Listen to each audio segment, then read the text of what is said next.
Imagine, if you live in Japan and want to go out for some milk, be careful on your way to the store, because the chance of being eaten by a bear is never zero, especially in Japan. Still, if you manage to make it to the store, I'd recommend heading to Sweden afterwards, since they've opened a bar there that serves only milk-based drinks. After that, you could swing by Italy and buy an apartment with the change you have left after the bar. You might ask, why am I telling you all this? So now you'll find out why you shouldn't forget that bears aren't as cute and cuddly as they seem, how apartment prices in Italy dropped to €1, and how Sweden opened its first milk bar.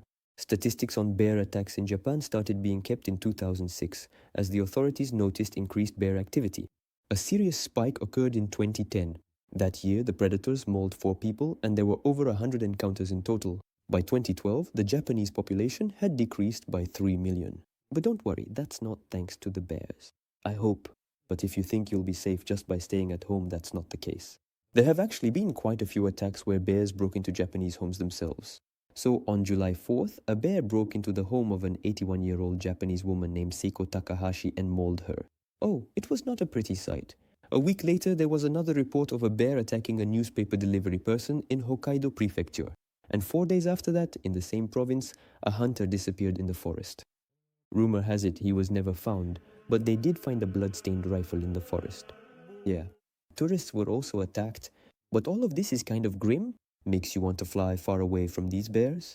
For example, to Italy and buy a cheap apartment there for the price of a big bag of chips? After World War II, Italy experienced an economic boom.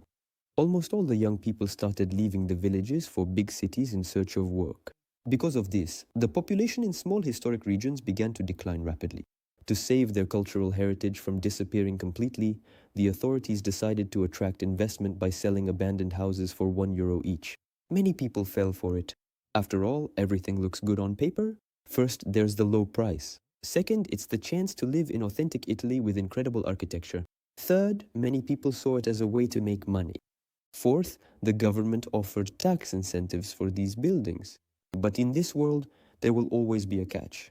You will need to leave a deposit, which ranges from $4,000 to $6,000. This money will be returned to you. Well, but only after the renovations. You might ask, what kind of renovations are we talking about? Well, it's all written on paper. You are required to carry out expensive renovations within 2 to 4 years. And it's not a matter of whether you want to renovate or not. No, renovation. No, you will be required to hire an architect and a team of builders. And they all have to coordinate everything with the government because, for example, you can't change the building's facade or other authentic architectural features of Italy. And the real price of the house, together with the renovation, can reach up to €50,000 or even more. That's how it is. Can you imagine? There can also be clauses in the contract, such as a ban on reselling the house and other hidden pitfalls. Also, quite often these houses are located in towns where there isn't even a supermarket, a hospital, or just basic infrastructure.